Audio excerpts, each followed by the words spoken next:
Assalamualaikum warahmatullahi wabarakatuh.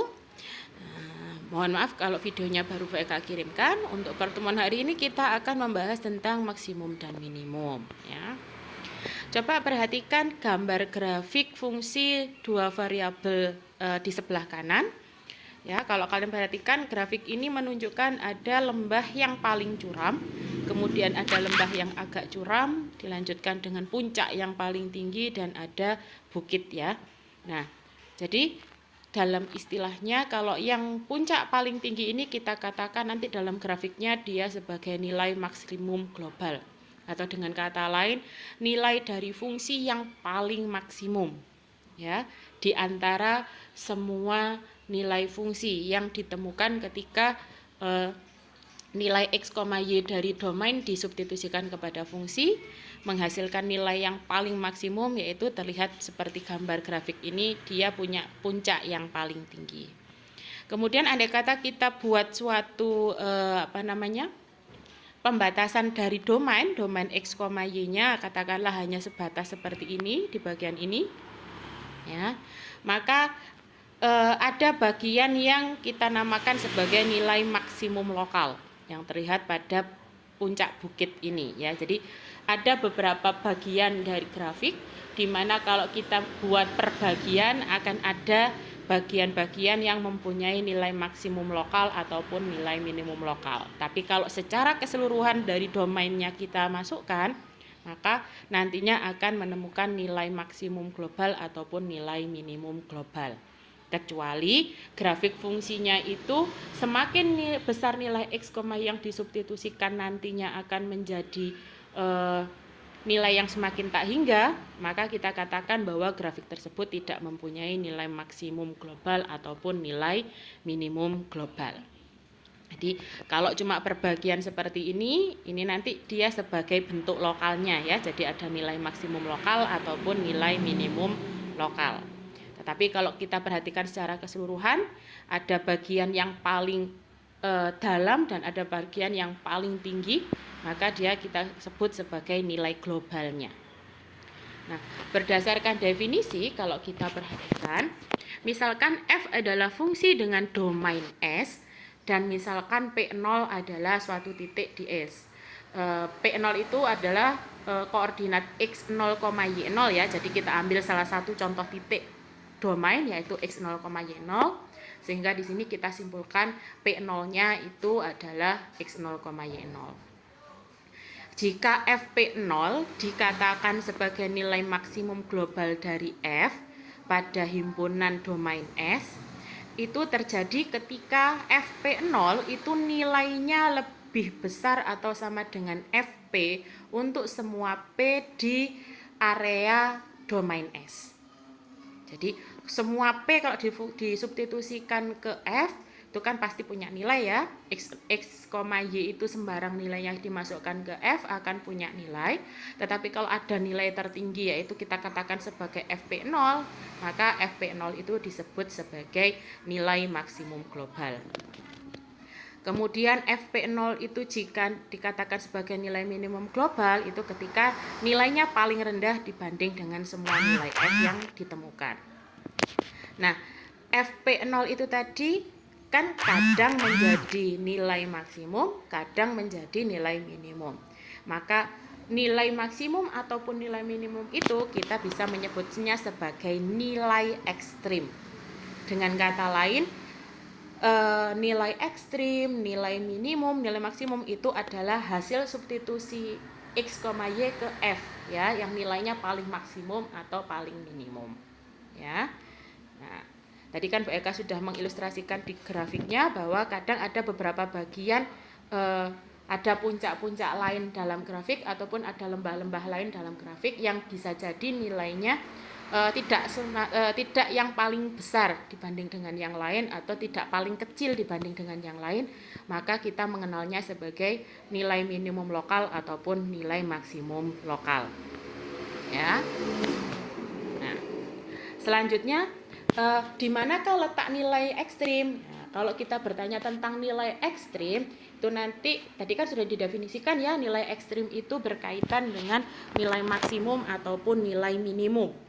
Nah, nilai maksimum atau nilai minimum itu kan akan ketemu jika kita sudah tahu koordinat domain yang mengakibatkan fungsi tersebut menjadi bernilai minimum ataupun bernilai maksimum. Nah, titik domain tersebut, titik pada domain tersebut yang mengakibatkan fungsi mempunyai nilai minimum atau nilai maksimum, itu salah satunya adalah bukan salah satunya, tetapi sebutannya adalah titik kritis. Jadi titik kritis itu berbentuk pasangan X, Y. Namun titik X, Y yang sebagai titik kritis itu dia bisa jadi bermacam-macam ya. Jadi ada titik kritis yang kadang menghasilkan nilai maksimum atau minimum, dan ada kalanya yang menghasilkan titik pelana. Tapi kita pelajari dulu tentang jenis-jenis dari titik kritis tadi ya. Nah, titik-titik kritis itu biasanya adalah yang pertama titik batas atau bagian dari koordinat X, Y yang berada pada batas interval domain. Jadi, biasanya itu ada soal yang diberikan suatu fungsi tetapi diminta untuk mencari titik ekstrim ketika fungsinya domainnya terbatas ya. Jadi tidak domain secara umum atau tidak keseluruhan X, Y tapi ada batasnya. Misalkan X terletak antara 1 sampai 2 dan Y antara 2 sampai 3. Contohnya seperti itu.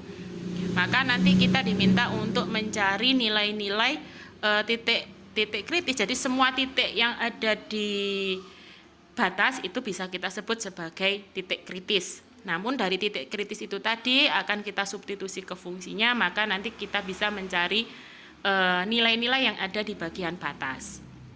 Namun belum tentu kita bisa menyimpulkan dia sebagai nilai ekstrim atau nilai maksimum atau nilai minimum. Setelah nanti ketemu nilainya baru bisa kita simpulkan titik mana yang mengakibatkan fungsinya bernilai minimum dan titik mana yang mengakibatkan fungsinya bernilai maksimum. Tapi untuk mengidentifikasi keberadaan nilai minimum atau nilai maksimum itu kita pertama kali adalah mencari titik-titik kritis. Nah, dari semua titik kritis yang kita temukan, nah itu nanti diuji coba, disubstitusi ke fungsinya, baru nanti bisa kita simpulkan titik mana yang mengakibatkan nilainya menjadi maksimum dan titik mana yang mengakibatkan nilainya menjadi minimum. Tetapi awalnya kita harus mencari titik-titik kritis terlebih dahulu. Hampir sama ya dengan materi kalkulus diferensial ya, hanya saja di sini melibatkan dua variabel X dan Y. Kalau di fungsi satu variabel, ketika materi kalkulus turunan kita hanya melibatkan satu variabel X saja, tetapi di sini melibatkan dua variabel X dan Y. Kemudian titik kritis satunya lagi adalah titik stasioner. Titik stasioner itu berada di koordinat X, Y, di koordinat X, Y, di mana menghasilkan menghasilkan titik yang ketika disubstitusi ke fungsinya, maka fungsi tersebut mempunyai turunan dan turunannya itu akan mempunyai bidang singgung, di mana bidang singgungnya itu berbentuk bidang horizontal. Ya, jadi titik stasioner itu biasanya ya bentuknya itu ada puncak-puncak tertentu di mana puncak atau lembah tertentu di mana nantinya fungsinya itu mempunyai bidang singgungnya berbentuk horizontal, jadi bidang mendatar. Ya. Nah, saat kondisi tersebut, koordinat X, Y yang menjadikan fungsinya mempunyai bidang singgung berupa bidang horizontal, kita sebut sebagai titik stasioner. Ada juga yang namanya titik singular, yaitu titik P0 atau X0, Y0 yang mengakibatkan fungsinya tidak dapat diturunkan. Kalau kalian ingat di fungsi satu variabel, turunan fungsi satu variabel pada materi kalkulus diferensial, itu biasanya bentuknya adalah grafik fungsinya itu berbentuk lancip. Ya, grafik fungsi yang berbentuk lancip itu mengakibatkan fungsinya tidak dapat diturunkan. Itu contohnya titik singular. Jadi titik batas, titik stasioner, titik singular itu tidak berada pada grafik, tetapi berada pada sumbu koordinat X dan Y. Jadi pasangan sumbu koordinat atau bidang koordinat X dan Y, ya. Jadi adanya di domain, ya, bukan di grafik. Tetapi kalau kita ditanya nilai ekstrim, nilai maksimum, nilai minimum, itu berada di grafiknya, ya. Nilainya itu terlihat pada grafiknya, ya. Sebenarnya tidak pada grafik juga, tetapi pada Z-nya, di mana Z-nya itu bentuk perspektif dari nilai XY yang disubstitusi ke Fx, Y. Nah, nilainya itu kita dapatkan di sumbu Z, ya. Hampir sama dengan materi kalkulus turunan. Nah, ada kalanya titik-titik kritis tersebut itu malah tidak menghasilkan nilai ekstrim ataupun nilai maksimum atau nilai minimum. Justru dia malah menghasilkan titik pelana. Kalau kalian perhatikan grafik di atasnya itu, nah ini kan berbentuk seperti kayak tempat duduk gitu ya. Nah, titik tengahnya inilah yang disebut sebagai titik pelana. Nah, ini biasanya juga diperoleh dari titik stasioner, tetapi hasil turunan Z terhadap variabel X dan hasil turunan Z terhadap variabel Y, di mana nilainya itu kalau dicek di grafik itu ya, atau mungkin nanti ada pengecekan selanjutnya. Jadi akan ada teorema yang membahas tentang ketentuan bagaimana titik ekstrim itu nanti bisa menjadi nilai maksimum, nilai minimum atau nilai pelana. Itu akan kita pelajari pada slide berikutnya. Nah, titik pelana ini tidak kita katakan dia sebagai titik maksimum, tetapi memang namanya adalah titik pelana. Kalau di bahasa Inggrisnya itu adalah saddle point. Nah, berbeda dengan titik kritis yang ada di koordinat X, Y, titik pelana itu gabungan antara koordinat X, Y dengan Z. Jadi titiknya ini adalah X, Y, Z. Ya, itu titik pelana. Tetapi kalau titik kritis itu berada di koordinat X, Y. Nah, sekarang untuk mengecek apakah titik-titik kritis yang kita temukan itu merupakan titik yang mengakibatkan menjadi nilai maksimum lokal, nilai minimum lokal, ataupun titik pelana, kita coba pelajari di slide ini. Ya. Kita mencarinya menggunakan aturan turunan kedua. Tadi kalau untuk mencari titik kritis atau titik stasioner itu menggunakan turunan pertama. Ya. Coba perhatikan, jadi kalau untuk yang ini ya, kalau kalian perhatikan, untuk mencari titik stasioner kita memanfaatkan turunan pertama terhadap X dan turunan pertama terhadap Y yang nilai keduanya itu sama-sama 0. Nah, untuk turunan kedua yang akan kita gunakan untuk mengidentifikasi titik kritis tadi menjadi nilai maksimum, nilai minimum ataupun titik pelana, mengakibatkan titik pelana, itu kita menggunakan rumus seperti ini. D itu sama dengan dP0 atau D dalam kurung X0, Y0 itu sama dengan turunan kedua, ya, turunan dua-duanya terhadap variabel X dengan titiknya P0 dikali dengan turunan keduanya terhadap Y sama, yaitu pada titik P0 dikurangi F turunan kedua X, Y, ya, jadi turunannya pertama X, turunan keduanya Y dikuadratkan. Nah, jika nanti nilai D-nya itu lebih dari 0, Fx-nya itu kurang dari 0, maka kesimpulannya F yang disubstitusi oleh P0 itu mengakibatkan nilai maksimum lokal. Ya, jadi kalau D-nya lebih dari 0, Fx yang disubstitusi P0-nya nilainya kurang dari 0, maka Fp0 itu disebut sebagai nilai maksimum lokal. Ketika D-nya sama lebih dari 0, Fxx-nya lebih dari 0, maka Fp0-nya itu adalah nilai minimum lokal. Tetapi ketika kalian menemukan nilai D ini bisa kita sebut sebagai, ini ya, kalau di fungsi dua variabel ini semacam diskriminan gitu ya. Diskriminannya kurang dari 0, maka Fp0-nya bukan merupakan nilai ekstrim. Ya, jadi Fp0-nya bukan nilai ekstrim, bukan nilai minimum atau bukan nilai maksimum, melainkan dia adalah titik pelana yang menghasilkan nilai pelananya tadi ya. Jadi ketika X0, Y0, Fx0, Y0 itu digabung, koordinatnya disebut sebagai titik pelana. Ini Bu Eka kurang huruf A-nya ya. Tetapi ketika nilai D itu sama dengan 0, maka tidak dapat disimpulkan. Dan ini akan sangat jarang kita temukan yang nilai D-nya itu sama dengan 0. Contohnya ya, tentukan titik kritis dan nilai ekstrim jika ada dari fungsi fx, y sama dengan x kuadrat ditambah y kuadrat dikurangi 2x dikurangi 6y ditambah 14. Karena pada soal ini tidak terdapat batas dari domain, maka kita tidak perlu mencari titik kritis yang berupa titik batas.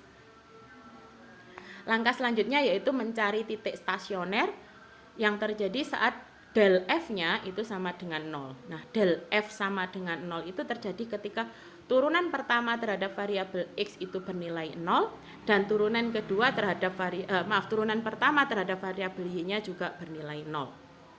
Turunan pertamanya kita peroleh terhadap variabel X yaitu 2X dikurangi 2 sama dengan 0. Akibatnya nilai X-nya sama dengan 1.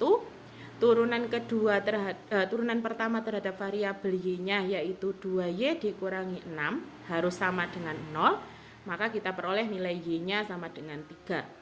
Sehingga kita dapatkan koordinat 1,3 sebagai titik kritis. Nah, selanjutnya kita selidiki dulu titik 1,3 ini nanti jadi titik pelana, mengakibatkan titik pelana atau tidak.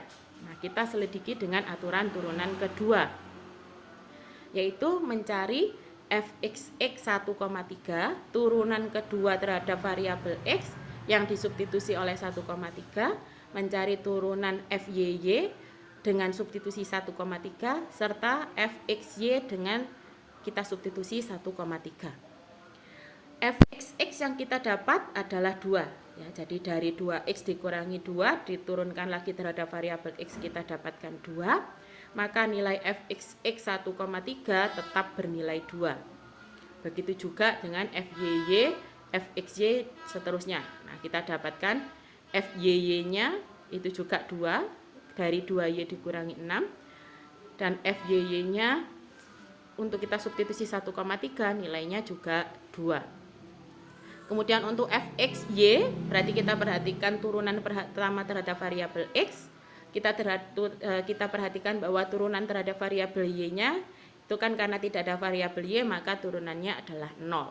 Sehingga fxy 1,3 hasilnya adalah 0. Selanjutnya mencari nilai d. Kita dapatkan d 1,3 itu sama dengan fxx 1,3 dikali, ini mohon maaf ya, bukan fxx tapi fxy ya. Jadi bukan fxy tapi ini coba perhatikan yang Bu Eka tunjuk dengan video ini fxx 1,3 dikali fyy 1,3 ya. Ini fyy 1,3 dikurangi f kuadrat dari fxy kuadrat ya, maksudnya Bu Eka fxy kuadrat. Jadi turunan terhadap x dan turunan terhadap y dikuadratkan maka hasilnya diperoleh adalah 4. Kalau kita perhatikan nilai d-nya lebih dari 0, nilai fxx 1,3 nya juga lebih dari 0. Maka dapat kita simpulkan bahwa titik 1,3 mengakibatkan nilai minimum lokal. Nah, nilai minimum lokalnya maka kita substitusi 1,3 ke fungsi aslinya, yaitu ke x kuadrat plus y kuadrat dikurangi 2x dikurangi 6y ditambah 14 ya. Sehingga kita peroleh hasilnya nilai f-nya adalah 4. Jadi nilai minimum lokalnya adalah 4. Nah, untuk contoh yang kedua dan contoh yang ketiga, coba nanti silahkan kalian baca dan pelajari terlebih dahulu. Jika ada yang mau ditanyakan, ini ya, kalau jika ada yang ditanyakan nanti bisa kalian tanyakan di grup WA. Ya, jadi untuk materinya yang Bu Eka jelaskan cuma 1, yang lainnya sudah Bu Eka beri penjelasan, insya Allah sudah bisa dibaca dengan jelas. Namun kalau masih ada pertanyaan, bisa kalian tanyakan di grup ya. Nah, nanti kalau kalian sudah selesai mempelajari dan kalian merasa tidak ada kesulitan dalam mempelajarinya, silahkan kalian kerjakan tugas yang ada di slide terakhir. Demikian materi yang Bu Eka sampaikan. Bu Eka akhiri. Wassalamualaikum warahmatullahi wabarakatuh.